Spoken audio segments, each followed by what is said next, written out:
Los abrazo en esta tarde con la paz del Señor, quizás ausentes en el físico, pero presentes en el Espíritu de Dios. Y es allí donde yo los invito a que en este día tan especial que vamos a estar transitando, que es la celebración de la resurrección de Cristo.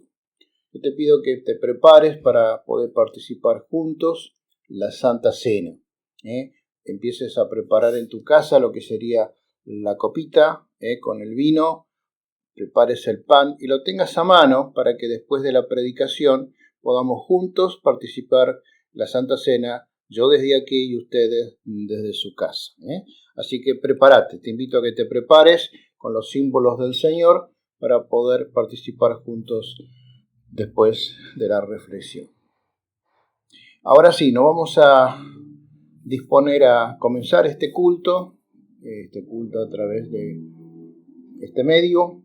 Queremos que el Señor se sienta contento de que más allá de estar cada uno en su hogar, podamos estar presentes en el Espíritu delante de su presencia. Un tiempo donde nos unimos para recrearnos en el Señor, un tiempo donde nos unimos para escuchar las alabanzas a continuación y después sí entrar en lo que sería la predicación de la palabra de Dios. Así que prepárate, vamos a disponernos a comenzar este tiempo de alabanza.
De su gran amor,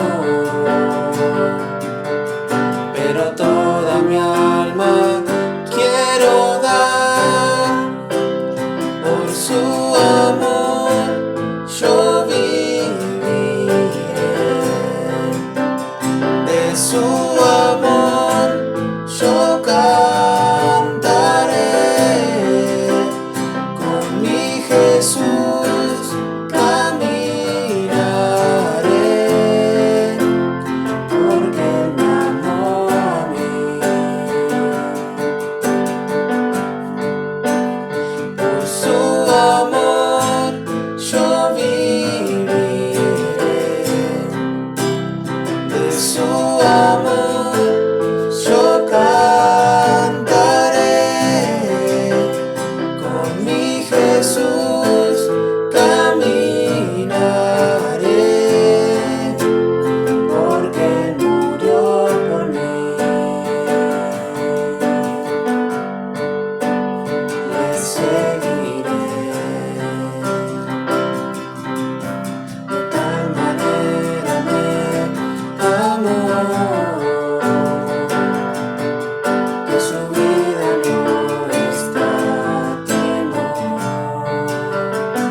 De su gran amor,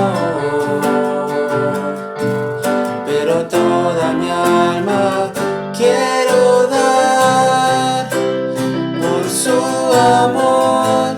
Yo viviré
Vamos a introducirnos en esta tarde en lo que es el título de nuestra reflexión.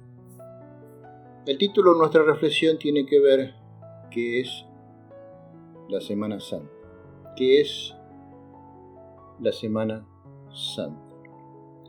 Quizás en respuesta a esta pregunta podemos variar y diferir en las respuestas. Pero vamos a intentar encontrar las respuestas a esta pregunta al final de la reflexión. Para comenzar en este tema, yo les invito a que me acompañen y leamos juntos este pasaje que conocemos mucho,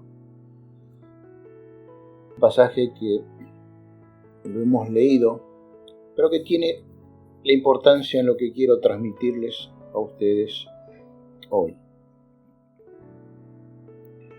La historia comienza cuando Adán y Eva, con la única orden que tenía era de no tomar el fruto del árbol de la ciencia del bien y del mal, fue donde ellos introducen ese anhelo, ese deseo de desobediencia, inducido también por la presencia de Satanás en ese momento. Cuando se produce, la desobediencia, encontramos algunos efectos que son el resultado de la misma. Primero de ello, Adán y Eva pierden el jardín del Edén, pierden el señorío sobre lo que Dios le había dado para que gobernara, pierden el gobierno de la creación. Se encuentran que han perdido su inocencia porque se encontraron desnudos y tuvieron que cubrir su desnudez con hojas de higuera. Y se encuentran también, que aparece lo que es la muerte segunda, la muerte espiritual, la muerte eterna. Cuando hablamos de muerte eterna, estamos hablando de separación de Dios. Pablo lo define que estamos privados de la gloria de Dios a través de esta realidad de la experiencia de Adán y Eva. Y Dios empieza a tratar los temas de esta desobediencia con Adán, con Eva, y allí también está la presencia del diablo, ¿no? Está la presencia de Satanás en la figura de lo que es la serpiente. Entonces comienza esta charla con Satanás y es lo que nosotros registramos aquí en Génesis 3:15. Dice así: haré que tú y la mujer sean enemigas, lo mismo que tu descendencia y su descendencia. Su descendencia te aplastará la cabeza y tú le morderás el talón. Cuando Satanás charla con Dios en este momento, yo me imagino, y no estoy errado, mis hermanos, de que el corazón de Dios se quebró.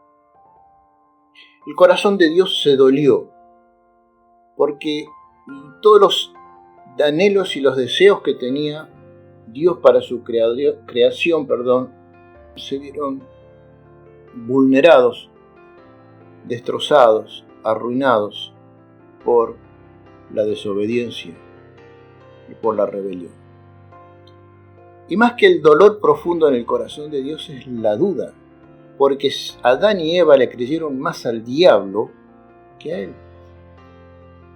Pero aún en ese corazón dolido de Dios, él en este pasaje manifiesta dos cosas importantes. Lo primero es la promesa que él hace aquí y la profecía que él manifiesta en él mismo.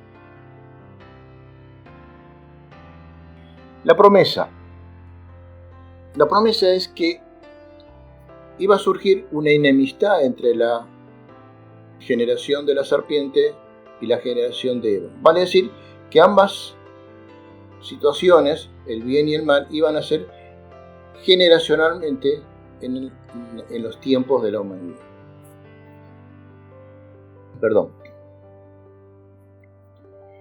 Hoy iba a haber una descendencia, y esto iba a pasar en los tiempos de la humanidad. Y la profecía que acá manifiesta el Señor es lo que iba a suceder, digamos, cuando se encontraran esas dos enfrentadas, esas dos descendencias, en que uno le iba a morder en el talón y la otra le iba a aplastar en la cabeza. Vamos a mirar eso más adelante. Pero quizás es bueno también mirar, digamos, lo que Dios hace más adelante, en el versículo 21, y dice, el Señor Dios, hizo ropa de pieles de animales para Adán y su esposa. Ante la vergüenza de la desobediencia, Adán y Eva se cubrieron con hojas de higuera, con cosas naturales, y Dios no acepta eso, y aquí lo que manifiesta es que ellos los cubre Dios con pieles. Aquí surge, digamos, la profecía de lo que iba a ser esa guerra entre el bien y el mal a través de los tiempos y cuando se encontraban en el final. Sacrificio, derramamiento de sangre y muerte. Allí es donde Dios establece sus promesas y su profecía. Si miramos esto en la historia bíblica, vamos a encontrar de que el mal fue aumentando cada vez más, el mal evolucionó, el mal fue como un desarrollo exponencial, donde Dios ya con su justicia y su ira establece su destrucción en el diluvio, ¿no es cierto? Y pareciera que ahí se podía terminar, pero allí también está la vida de Noé, donde Dios sigue cumpliendo su promesa de la generación, de la descendencia de la mujer, se cumple a través de la vida de la familia de Noé. Y después que Noé pasa los 40 días y empieza otra vez la historia de la humanidad, el mal aparece de nuevo, no se terminó en el diluvio. Otra vez comienza y otra vez generacionalmente continúa esto en los tiempos.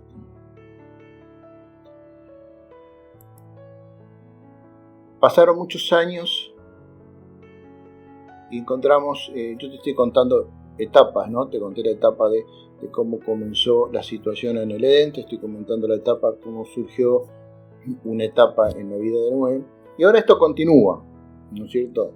No me voy a detener en la etapa del pueblo de Israel porque es larga, no es mi tema, pero sí quiero llevarte a donde ya Dios empieza a cumplir sus promesas y la descendencia de la mujer ya se establece allí en Belén cuando Jesús nace, el nacimiento de Jesús a través de María, que es obviamente donde Dios ha decidido venir a este mundo y utilizó la vida de esta mujer. El nacimiento de Jesús. Hay un reconocimiento de los Reyes Magos, hay los ángeles elaboran todo lo que es la alegría de que Jesús venía a este mundo con un objetivo y un propósito claro, de salvar a la humanidad, de dar las buenas nuevas a los hombres. Pero dentro de la maldad que había y la generación de la maldad se establece en la vida de Herodes. Y Herodes toma la noticia de que había nacido el rey de los judíos. No le gustó y buscó la manera de saber dónde se encontraba, lo quiso hacer a través de los magos, no pudo. Entonces, ¿qué es lo que hizo? Agarró, hizo matar a todos los niños de 2 años para abajo. Terrible, tremendo. Otra vez Satanás batallando contra el bien generacional que Dios había prometido en Génesis. Quiso matar a Jesús. No pudo porque Dios, a través de José y el sueño, le dijo que sacara a Jesús, se fuera a Egipto, hasta que muriera Herodes y podía retornar otra vez a su lugar. Satanás siempre estuvo batallando.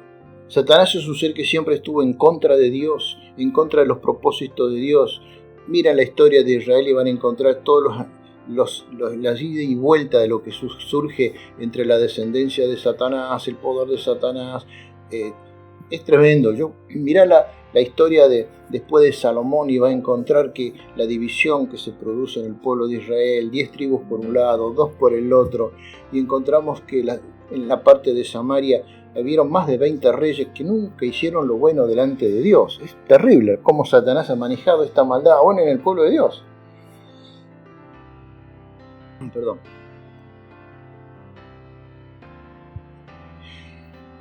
Pero Dios ha prevalecido en su promesa generacional de que venía un Salvador. Dios había prometido un Mesías, los judíos vivían esta experiencia de espera, ¿no es cierto?, y de esperanza. Jesús nace. Pero voy a otra etapa de Jesús. Cuando Jesús ya después de 30 años, él comienza su ministerio.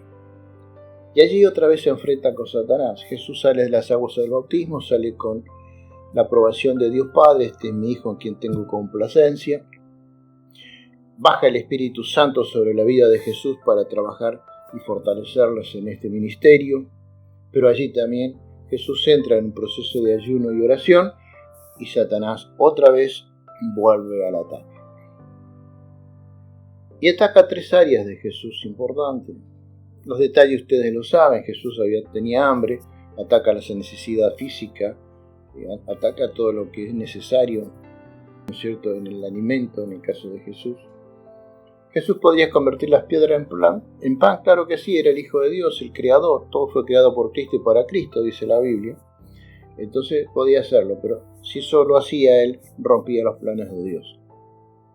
Lo lleva al lugar más alto de Jerusalén y le dice, tírate acá porque hay una promesa que no se te van a quebrar tus huesos, ¿no es cierto? Pero era llevarlo a que Jesús buscara atraer la gloria de su presencia para sí mismo y no darle la gloria a Dios. O sea, otra vez buscaba el camino donde Jesús pudiera acceder a sus propósitos y romper los planes de Dios.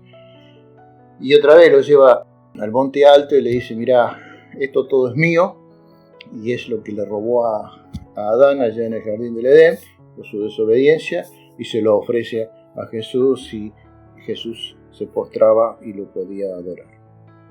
Claro, Jesús le responde no solamente esto, sino que el único es digno de adoración es Dios Padre. Bien, encontramos aquí, mis hermanos, que Jesús pasa estos 3 años de su ministerio, vamos a otra etapa, y es la etapa donde Jesús ya entra en la recta final de lo que sería el camino del sacrificio. Y aquí ya vamos entrando, digamos que la profecía era que ya se producía el comienzo de lo que iba a ser un enfrentamiento final. Jesús necesita estar con su Padre, se refugia en el huerto de Getsemaní con sus discípulos y él tiene la necesidad de tener una intimidad con su Dios Padre. Entonces le dice a sus discípulos, 3 de ellos que lo acompañan,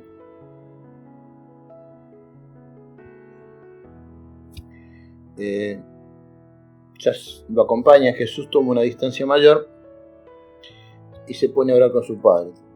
Tristemente los discípulos se durmieron, ni se enteraban de lo que estaba sufriendo Jesús en ese momento. Y Jesús allí entra en una agonía que es tremenda. La agonía que Lucas describe es una agonía donde la angustia de su corazón, de su alma, de su espíritu era tan grande que se reflejaba en su cuerpo, donde su transpiración eran como grandes gotas de sangre. Allí Jesús le decía a su Padre: si puedes, pasa de mí esta copa, pero no llega a mi voluntad, sino la tuya. Después de esto viene lo que es la traición, el arresto. Viene lo que es el juicio mentiroso de los judíos. Viene el juicio político impotente de solucionar un problema de inocencia. Y Jesús empieza a sufrir lo que significaba la burla, la corona de espina, también los latigazos de los romanos. No voy a entrar en detalles de esto, pero Jesús ya estaba cumpliendo esos principios de la profecía de Dios que estaba establecida al comienzo de la historia. Jesús tiene que cargar la cruz por algunas cuadras y no soporta porque su cuerpo estaba muy castigado, estaba muy lastimado, estaba muy agotado. Entonces allí encontramos a un negro, un africano, que lo obligan a llevar la cruz hasta el lugar del Calvario. Y allí Jesús es crucificado, allí Jesús sufre el dolor de los clavos en sus manos, en sus pies, y sufre allí, mis hermanos, el estar entre dos ladrones, siendo él inocente. Cuando pasa el tiempo de Jesús en su sufrimiento en la cruz, hay palabras que son muy fuertes y que nunca debemos olvidar. Jesús allí en su dolor estaba soltando perdón por vos y por mí. Y él dijo: Padre, perdónalos, porque no saben lo que hacen. Y Jesús, en su sufrimiento, allí vivió la experiencia de la ausencia de su Padre.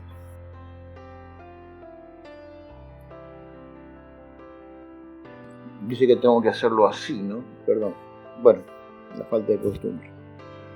¿Qué va a hacer?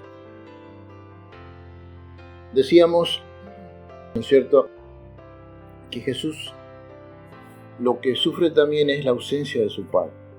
Hay un momento donde el Padre ve todo el pecado sobre la vida de Jesús y ahí se encuentra, ¿no?, la profecía del mal aplastando todo el bien de Dios. Y Jesús ve que realmente Dios corta la comunicación con su Dios Padre y él clama a gran voz el desamparo. La tierra se oscurece, los cielos se oscurecen, la tierra tiembla, porque Jesús era hecho pecado. Y ahí Satanás seguramente tendría sus alegrías, sus logros de decir que estaba venciendo a Jesús.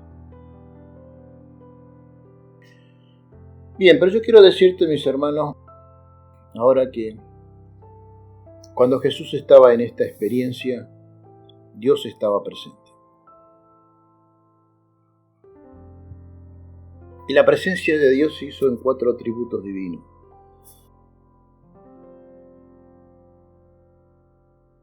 El primero de ellos dice que, esto está allí en el Salmo 85:10, el amor inagotable y la verdad se encontraron. Cuando hablamos de la verdad es porque Dios cumplió las promesas hechas ya en Génesis.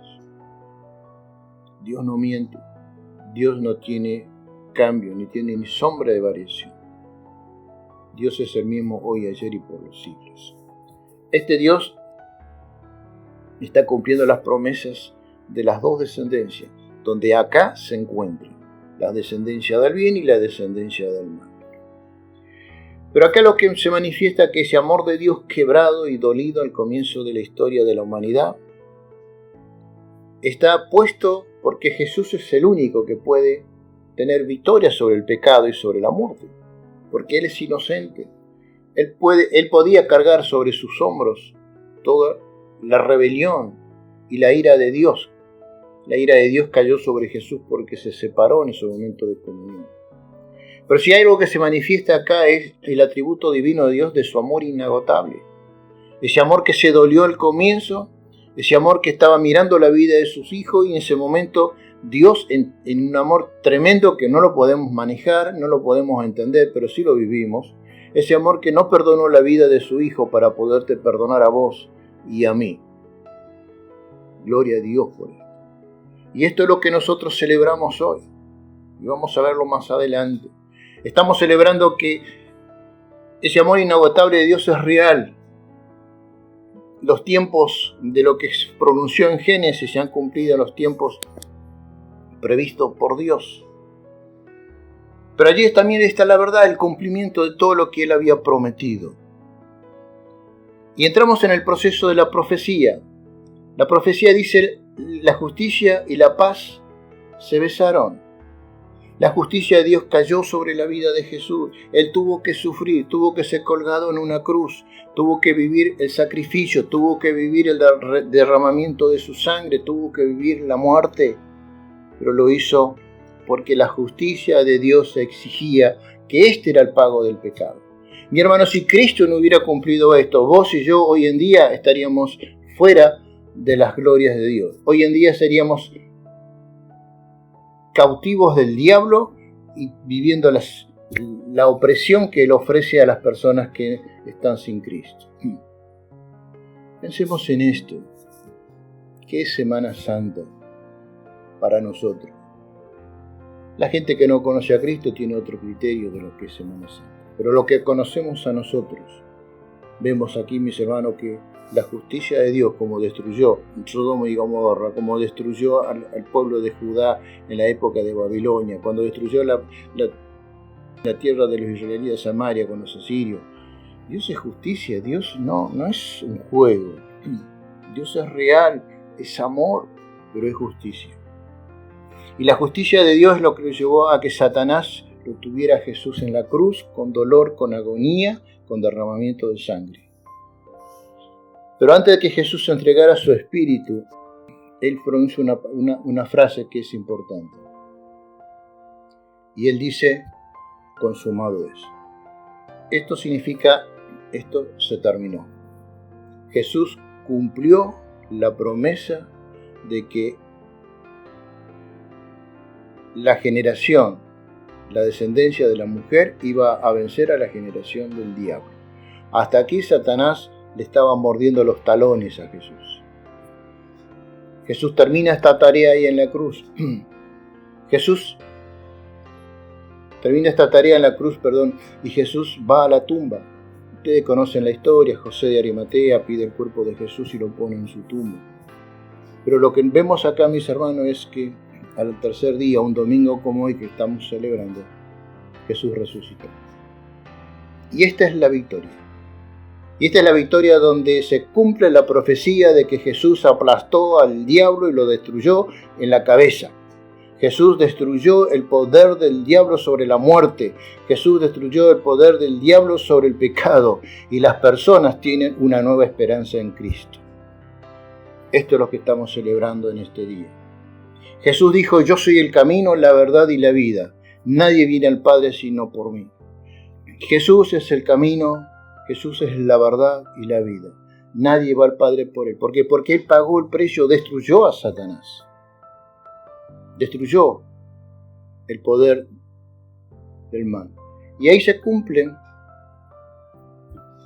la profecía del Señor. El sacrificio de Cristo permite que nosotros solamente por fe recibamos este regalo de la salvación. Por eso Pablo dice, más la dádiva de Dios es vida eterna en Cristo Jesús. Pero la última parte de la justicia dice que es paz. La paz se besaron. Y lo que Jesús cuando se levanta en victoria empieza a poner paz en la vida de sus seguidores. Comienza una nueva etapa en sus discípulos. Comienza una etapa donde nos llega a nosotros solamente por fe. Empezamos a disfrutar de situaciones espirituales y sobrenaturales que de otra manera no eran posibles. Porque Dios calmó su ira por el sacrificio, por el derramamiento de sangre por la muerte de Jesús. Y hasta ahí Satanás parecía que tenía la victoria. Pero gloria a Dios, Jesús se levantó y nosotros creemos en un Dios y en un Cristo que está vivo. Está vivo. Y hoy está en tu vida y está en la mía. Por eso en estos momentos, cuando hablamos de paz, yo les mencioné el domingo pasado que los frutos del Espíritu, lo primero que consideramos allí en relación con Dios es amor, gozo y paz. Y Pablo lo define en otra parte así, dice: justificados pues por la fe, tenemos más paz para con Dios por medio de nuestro Señor Jesucristo. ¿Qué es lo que logró Jesús? Volver a tener paz con Él. Cuando nosotros ya no estamos en guerra, ya no somos enemigos de Dios y entramos en el privilegio y en la oportunidad de ser hijos de Dios. ¿Se acuerdan lo que llamamos santidad posicional? Ser hijo de Dios. Estamos en paz. Ahora, esa paz que nos permite disfrutar de estar unidos a Dios a través de la fe en Jesucristo, es una paz que va a guardar nuestros corazones y nuestros pensamientos. Y hoy en día nuestros corazones y nuestros pensamientos están ahí mirando todo lo que sucede alrededor nuestro, mirando lo que sucede en el mundo entero, mirando las realidades de cómo la gente se muere, de cómo es este virus, de las cosas que están sucediendo. Es tremendo. Pero los hijos de Dios tienen paz porque nuestros corazones, nuestras emociones están guardadas por Dios. Dios guarda nuestros corazones y Dios guarda nuestra manera de pensar en Cristo Jesús. Pensar en Cristo Jesús, ¿saben qué es? Vivir las promesas de Dios. Las promesas de Dios ya están. Cuando vos aceptaste a Cristo, el paquete viene completo sobre tu vida. Tu salvación y todas las promesas para tu vida ya están. Tenés que tomarla por fe y empezar a vivirla por obediencia. Amén. Vuestros corazones serán guardados. Tenemos peligros de muerte, tenemos toda una situación de la pandemia que nos toca vivir. Pero si hay algo que Cristo logró por su resurrección, es que Él va a guardar nuestros corazones en Cristo Jesús. ¿No es cierto? Y vuestro pensamiento. Por eso Pablo también dice: renovaos a través de vuestro pensamiento, de vuestra manera de pensar. Porque si renovamos nuestra manera de pensar y nuestros corazones están guardados con el Señor, vamos a actuar de manera diferente. No entramos en la desesperación, no entramos en los miedos, no entramos en la duda. El que guarda nuestras emociones, nuestro corazón y nuestra seguridad es el Señor. ¿Y esto por qué? Porque estamos aferrados y por fe en sus promesas. Ahora, el tercer punto que se desprende acá de la paz es que gobierne nuestros corazones. Ahora, el Señor quiere gobernar nuestros corazones, pero depende que nosotros le demos el gobierno de nuestras vidas. Porque siempre está la tendencia del pecado de querer gobernar nosotros lo que somos y no dejar que en esta nueva etapa de ser hijo de Dios, Él gobierne nuestras vidas. Él dice: la paz de Dios gobierne en vuestros corazones, a la que si no fuiste llamado en un solo cuerpo. Y aquí la clave. Gracias.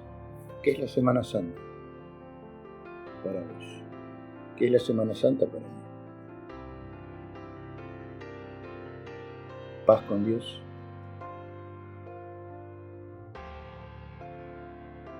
corazones guardados, pensamientos guardados por Dios y el gobierno del Señor sobre nuestra vida. ¿Querés paz en tu vida? No solamente de ser hijo de Dios, querés la paz donde tu corazón va a ser guardado, querés la paz donde el Señor va a gobernar tu vida. Dale, entregarle tu vida al Señor. Dale tu vida, dale todo lo que sos al Señor y vas a vivir la paz de Dios en este mundo. Vas a romper con los miedos, vas a romper con las dudas, vas a romper con todo aquello que amenaza tu vida. Satanás sigue en acción. Se cumplió esa etapa. Pero hay una etapa nueva, mis hermanos, donde el Señor nos pide recuperar lo que perdió Adán. Recuperar el gobierno de las cosas naturales, porque Cristo es el Señor de este mundo. Recuperar la santidad que perdió Adán y Eva. Porque cuando el Señor nos pone en su lugar de ser hijos, somos santos. Somos separados para Él. Recuperar los miedos a la duda, romper con las incertidumbres, porque estamos seguros en Cristo Jesús. Yo te cuidaré, yo te protegeré, yo te sustentaré, yo estaré con vosotros todos los días, te levantaré con mi mano derecha. Promesas que ya están, hay que vivirlas. Dios desea que esta sea las respuestas que es la Semana Santa para vos. Terminamos diciendo en 1 Tesalonicenses, y el mismo Dios de paz, santifique, santidad progresiva que hablamos por completo. Y acá está hablando cuerpo, alma y espíritu. Lo que Dios busca que esta paz llegue de tal manera a nosotros que tengamos una santificación, que el reflejo de nuestras vidas sean irreprensibles.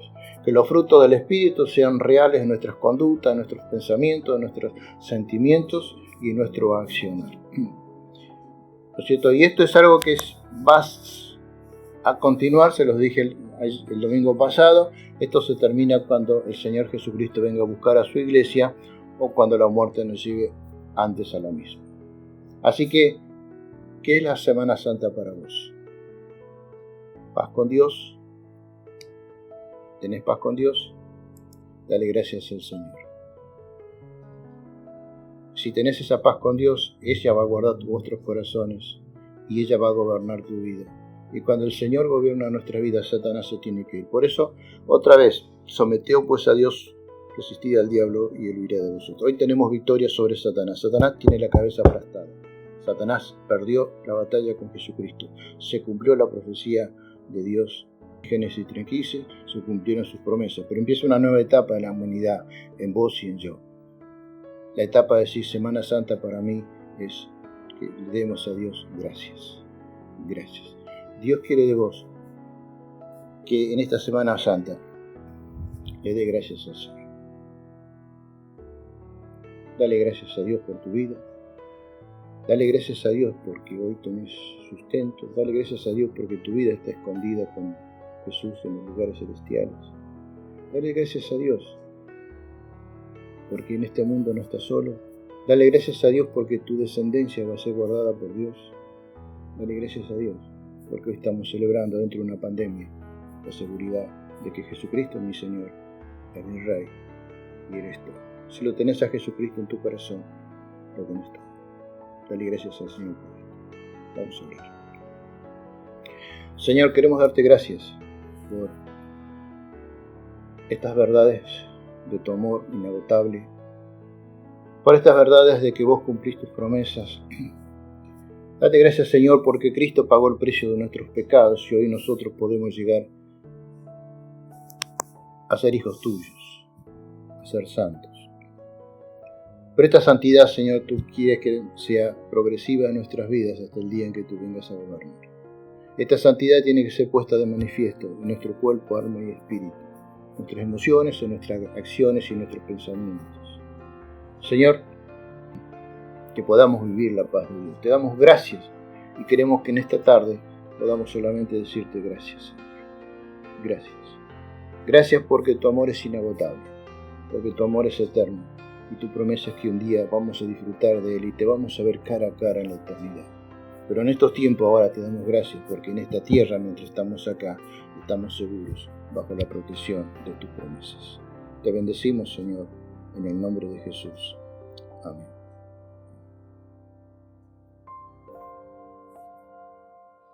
Bien, vamos a participar de la Santa Cena a continuación, pero quiero que prepares, como dije al principio, prepares tu copa acá. Yo tengo mi copa y mi pan, ¿no es cierto?, para poder participar juntos de este tiempo de Santa Cena. Vas a escuchar una canción, digamos, que tiene que ver que es un himno con dos estrofas y el coro, y después de esto vamos a celebrar la Santa Cena.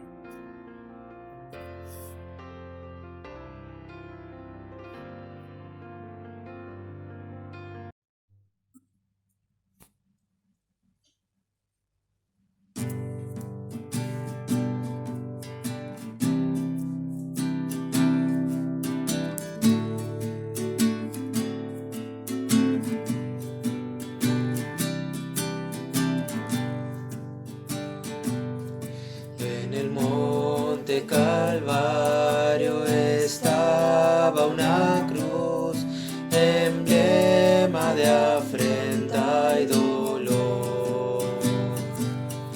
Mas yo amo esa cruz, do murió mi Jesús, por salvar al más vil pecador. Oh, yo siempre amaré esa cruz, en sus triunfos mi gloria será. Y algún día en vez de una cruz, mi corona Jesús me dará.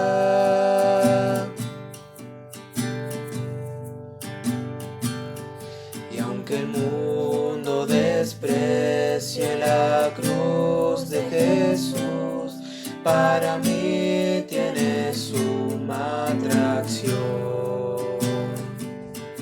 pues en ella llevo el Cordero de Dios, de mi alma la condenación. Oh, yo siempre amaré esa cruz, en sus triunfos mi gloria será. Y algún día en vez de una cruz, mi corona Jesús me dará. Oh, yo siempre amaré esa cruz, en sus triunfos mi gloria será. Y algún día en vez de una cruz, mi corona Jesús me dará. Mi corona Jesús me dará. Mi corona Jesús me dará. Mi corona Jesús me dará.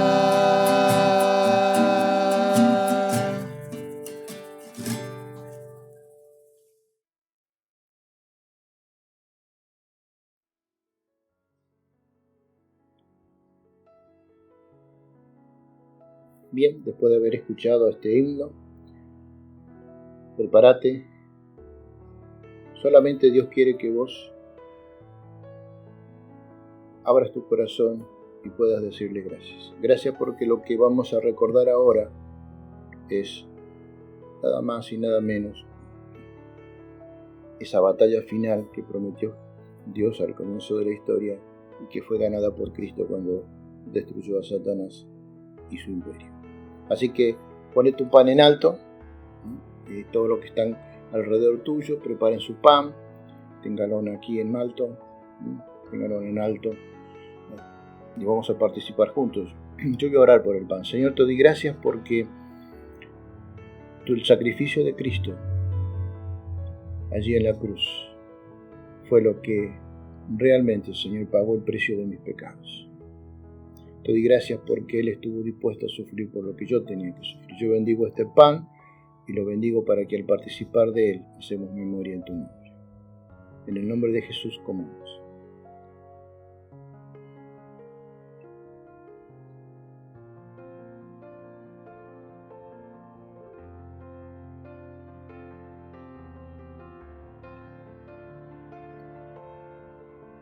Todos con la copa en alto. Aquí estamos, Señor, donde la batalla final la ganó Cristo, porque con su sangre derramada limpió nuestros pecados y nos trasladó a los reinos de Dios.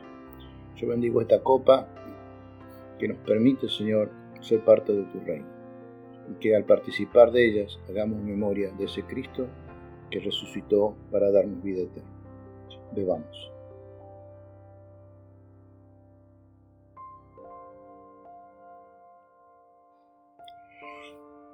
Pablo decía así: cada vez que comieres este pan y bebieres esta copa, la muerte del Señor Jesús anunciáis hasta que Él venga. Dios te bendiga en esta tarde y que podamos, detrás de toda esta situación que estamos viviendo, anunciar que nuestra esperanza está puesta en Jesús. Yo te bendigo tu vida, bendigo tu familia, tu trabajo en este tiempo. Bendición de Dios en el nombre del Padre, del Hijo y del Espíritu Santo. Amén. Amén.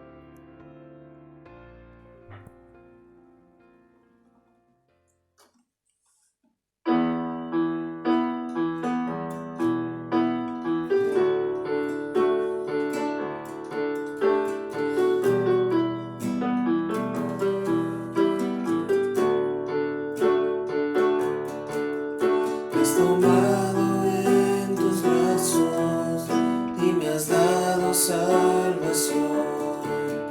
De tu amor has derramado en mi corazón. No sabré agradecerte lo que has hecho por mí. Solo puedo darte ahora mi canción.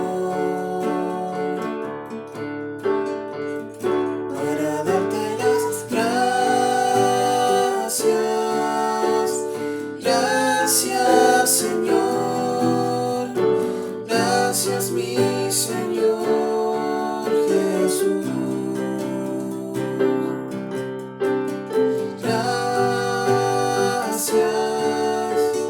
Gracias, Señor, gracias, mi Señor Jesús. En la cruz de tu vida me entregaste todo ahí. Vida eterna regalaste al morir. Por tu sangre tengo entrada ante el trono celestial.